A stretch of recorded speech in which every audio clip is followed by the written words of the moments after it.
தொடர்ந்து பல பதிவுகளில் சித்தர்கள் சொன்ன நிறைய விஷயங்களை நம்ம பார்த்துட்டு இருக்கிறோம். இந்த பதிவில் ஒரு முக்கியமான கற்ப மருந்தை பற்றி தாங்க பார்க்க போகிறோம். நம்ம கற்ப மருந்து அப்படின்னாவே இளமையாக ஆரோக்கியமாக இருக்கக்கூடிய மருந்துகள் தான் இல்லைங்களா? ஏன்னா இன்னைக்கு நம்ம சாப்பிடக்கூடிய உணவுகள் பொறுத்த வரைக்கும் அது ஆரோக்கியமானதாகவும் இருக்கிறது இல்லை, அது உடல்ல முழு சத்தாகவும் மாறுறது கிடையாது. உணவு எதுக்காக நம்ம சாப்பிட்றோம்? ஆரோக்கியமாக வாழறதுக்கு, எனர்ஜியாக இருக்கிறதுக்கு, நம்மளுடைய நோய் எதிர்ப்பு சக்தியை அதிகரிக்கும். அதெல்லாம் தாண்டி இன்னைக்கு உணவே விஷமாக மாறி நம்ம உடலுக்கு நிறைய நோய்களை கொடுத்துட்டு இருக்கு. ஸோ அந்த மாதிரி இருக்கக்கூடிய சமயங்களில் ஒரு 21 நாள் இந்த மருந்தை தொடர்ந்து எடுத்துக்கோங்க. இது ஒரு காயகற்ப மருந்து. ஸோ இந்த காயகற்ப மருந்தை நீங்கள் தொடர்ந்து ரெகுலராக 21 நாட்கள், இதை யாரெல்லாம் எடுக்கலாம், எப்படி எடுக்கலாம் அப்படின்னு, சுகர் இருக்கா, பிபி இருக்கா, கொலஸ்ட்ரால் இருக்கா, உடல் பருமன் அதிகமாக இருக்கா, லிவர் ரிலேட்டட் ப்ராப்ளம் இல்லை, எனக்கு சிறுநீரக பிரச்சனையே இருக்குங்க, இல்லைங்க எனக்கு தோல் சம்மந்தப்பட்ட பிரச்சனை இருக்குது, எல்லோரும் இதை பயன்படுத்தலாம். சரிங்க, ஒரு 18 வயதுக்கு மேற்பட்டவர்கள் தாராளமாக இந்த காயகற்ப முறையை, சித்தர்கள் சொன்ன வழிமுறைப்படி சொல்கிறேன், இந்த மருந்து எடுத்தால் எப்படி எடுக்கணும், 21 நாட்கள் நம்ம என்னென்ன ஃபாலோ பண்ணணும் டயட்டில் அப்படின்றத நான் சொல்கிறேன். 21 டேஸ் அப்படின்னு சொல்கிறது நம்ம உடலில் இருந்து எல்லா கழிவுகளும் வெளியேறி உங்களுக்கே ஒரு டிஃப்ரென்ஸ் தெரியும். ஒரு 3லிருந்து 4 நாட்கள் இந்த கற்ப மருந்தை ஃபாலோ பண்ணும்போதே உங்களுக்கு ஒரு உடலில் லைட்டாக காற்றுல நடக்கிற மாதிரியே இருக்கே அப்படின்னு நீங்கள் ஃபீல் பண்ணுவீங்க. சரிங்க, அந்த 21 நாள் நம்ம பயன்படுத்தக்கூடிய கற்ப மருந்து. Welcome to Nitya's Varam, where ancient Siddha tradition meets modern healing. Experience the difference. வரம் நேயர்களுக்கு வணக்கம். நான் டாக்டர் நித்யா, சித்தா ஃபிசிஷியன். தொடர்ந்து பல பதிவுகளில் சித்தர்கள் சொன்ன நிறைய விஷயங்களை நம்ம பார்த்துட்டு இருக்கிறோம். இந்த பதிவில் ஒரு முக்கியமான கற்ப மருந்தை பற்றி தாங்க பார்க்க போகிறோம். நம்ம கற்ப மருந்து அப்படின்னாவே இளமையாக ஆரோக்கியமாக இருக்கக்கூடிய மருந்துகள் தான் இல்லைங்களா? ஏன்னா இன்னைக்கு நம்ம சாப்பிடக்கூடிய உணவுகள் பொறுத்த வரைக்கும் அது ஆரோக்கியமானதாகவும் இருக்கிறது இல்லை, அது உடல்ல முழு சத்தாகவும் மாறுறது கிடையாது. உணவு எதுக்காக நம்ம சாப்பிட்றோம்? ஆரோக்கியமாக வாழறதுக்கு, எனர்ஜியாக இருக்கிறதுக்கு, நம்மளுடைய நோய் எதிர்ப்பு சக்தியை அதிகரிக்கிறதுக்கு. அதெல்லாம் தாண்டி இன்னைக்கு உணவே விஷமாக மாறி நம்ம உடலுக்கு நிறைய நோய்களை கொடுத்துட்ருக்கு. ஸோ அந்த மாதிரி இருக்கக்கூடிய சமயங்களில் ஒரு 21 நாள் இந்த மருந்தை தொடர்ந்து எடுத்துக்கோங்க. இது ஒரு காயகற்ப மருந்து.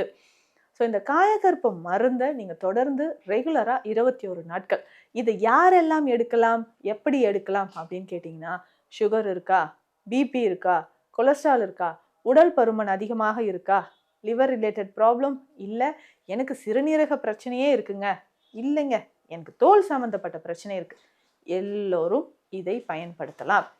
சரிங்க, ஒரு 18 வயதுக்கு மேற்பட்டவர்கள் தாராளமாக இந்த காயகற்ப முறையை, சித்தர்கள் சொன்ன வழிமுறைப்படி சொல்கிறேன், இந்த மருந்து எடுத்தால் எப்படி எடுக்கணும், 21 நாட்கள் நம்ம என்னென்ன ஃபாலோ பண்ணணும் டயட்டில் அப்படின்றத நான் சொல்கிறேன்.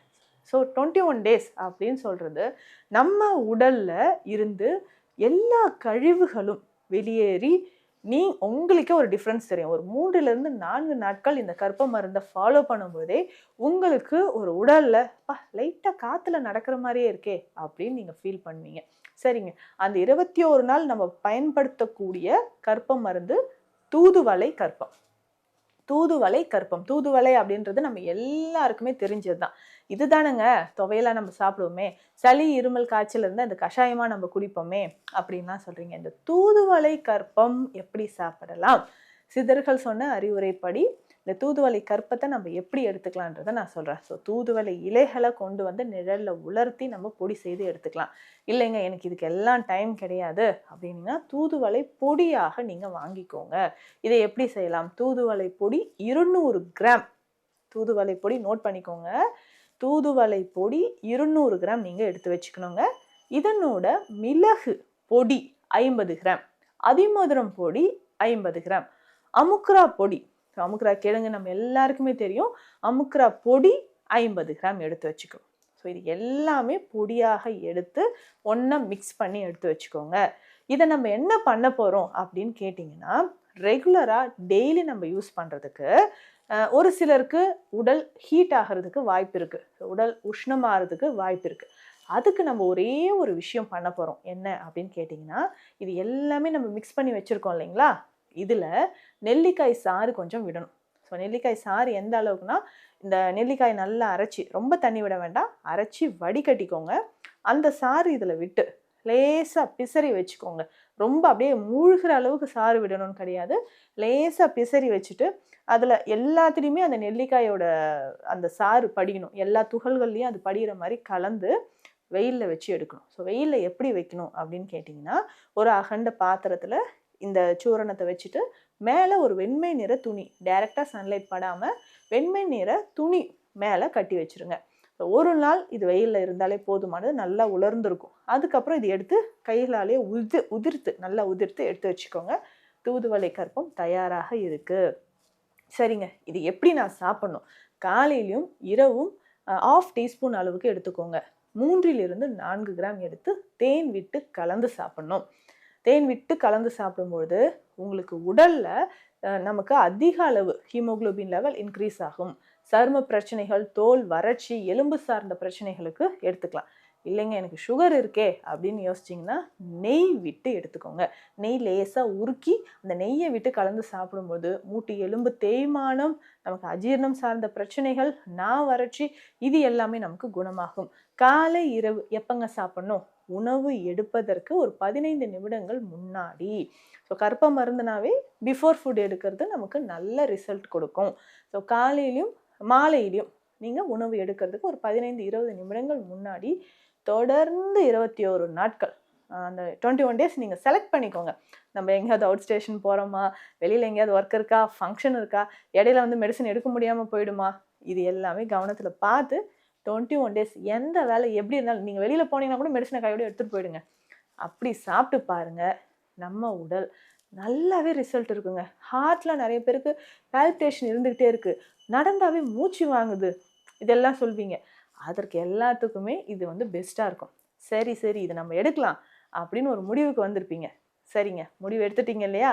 இதுக்கப்புறம் நீங்கள் என்னென்ன டயட் ஃபாலோ பண்ணணும்னு சொல்கிறேன். அதுக்கப்புறமும் இந்த முடிவில் நீங்கள் ஸ்ட்ராங்காக இருக்கீங்களான்னு பார்க்கலாம். சரி, இந்த கர்ப்ப மருந்து எடுக்கும்போது கட்டாயம் வாரம் 2 முறை எண்ணெய் குளியல் எடுக்கணும். ஸோ எண்ணெய் குளியல்லாம் நல்லெண்ணெய் நல்லா தலையில் தேய்ச்சிட்டு ஒரு 1/2 அன் ஹவருக்கு அப்புறம் நீங்கள் வெதுவெதுப்பான தண்ணீரில் குளிச்சுக்கோங்க. வாரம் 2 முறை, இல்லைன்னா ஒரு முறையாவது எண்ணெய் குளியல் எடுக்கிறது அவசியம். கட்டாயம் நான்வெஜ் எடுக்காதீங்க. இப்போ ஐயோ இந்த பாயிண்ட் நம்மளால் ஃபாலோ பண்ண முடியாதே நீங்கள் யோசிப்பீங்க. வேறு வழி இல்லை. உடல் அதாவது ஃபேட்டி லிவர் இருக்கா, கவலையே வேண்டாம். எவ்வளோ பேர் ஸ்கேன் எடுத்துகிட்டு இந்த ஃபேட்டி லிவர்லாம் என்ன பண்ணுறதுனே தெரியலன்னு யோசிச்சுட்டு இருப்பீங்க. சரிங்களா? அது எல்லாமே நமக்கு சரியாகணும் அப்படின்னா 21 நாட்கள் நான்வெஜ் எதுவும் எடுக்காதீங்க. அதிகமான கொழுப்பு சார்ந்த உணவுகள் எடுக்கக்கூடாது. முடிந்த அளவுக்கு புளி சேர்க்காமல் சாப்பிட்டுக்கோங்க. ஸோ இந்த புளியை வந்து உணவில் சேர்த்து சாப்பிடும்பொழுது அது மருந்தோட வீரியத்தை நமக்கு குறைக்கலாம். மற்றபடி நீங்கள் தக்காளி சேர்க்குறேன், மாங்காய் சாப்பிட்றேன் அப்படின்னா ஓகே, நெல்லிக்காய் இதெல்லாம் சாப்பிட்டுக்கலாம். புளி மட்டும் முடிந்த அளவுக்கு குறைச்சிக்கோங்க. ஸோ அந்த நான்வெஜ், அதிகமான உப்பு இருக்கக்கூடிய உணவுகள், அப்பளம் எடுக்கிறேன், ஊறுகாய் எடுத்துக்கிறேன், ஸோ நல்லா உப்பு போட்டு நல்லா உரப்பாக சாப்பிட்றேன், இது எல்லாமே நீங்கள் அவாய்ட் பண்ணிக்கோங்க. அவுட் சைட் ஃபுட்டு குறைச்சிக்கோங்க. அதிகமாக வெயிலில் திரியறது இதையும் நீங்கள் குறைச்சிக்கோங்க. முடிந்த அளவு ஆண் பெண் சேராமல் இருக்கிறது ரொம்ப நல்லது. ஸோ இந்த மாதிரி 21 நாட்கள் இந்த கர்ப்ப மருந்தை இந்த மாதிரி ஃபாலோ பண்ணி பாருங்களேன். 1 வருடத்திற்கு உங்களுக்கு எந்த விதமான நோயுமே வராது. ஸோ நிறைய பேர் இதை ஃபாலோ பண்ணியிருக்காங்க. அதுவும் சித்தர்கள் சொன்ன வாழ்வியல் ரகசிய முறைகள் 1, 2 இல்லைங்க, நிறைய இருக்குது. ரொம்ப நாளாக எனக்கு ஆஸ்மா, வீசிங்க, சருமத்தில் இந்த பிரச்சனை இருக்குது, ஹேர் ஃபால் இருக்குது, ஃபேட்டி லிவர், ஸோ ஹார்ட்டில் எனக்கு பால்பிட்டேஷன் இருக்குது. ஜஸ்ட் ஒரு 21 டேஸ் உங்களுக்காக இதை ஃபாலோ பண்ணுங்கள். நல்ல விஷயங்கள் தானே. இப்போ நல்ல விஷயத்துக்காக 21 நாள் இந்த தூதுவளை கற்பம் ஃபாலோ பண்ணுங்கள். மேலும் சித்த மருத்துவ ஆலோசனைகளுக்கு ஸ்க்ரீனில் இருக்கிற நம்பருக்கு கால் பண்ணுங்கள். நன்றி. Welcome to Nitya's Varam, where ancient Siddha tradition meets modern healing. Experience the difference.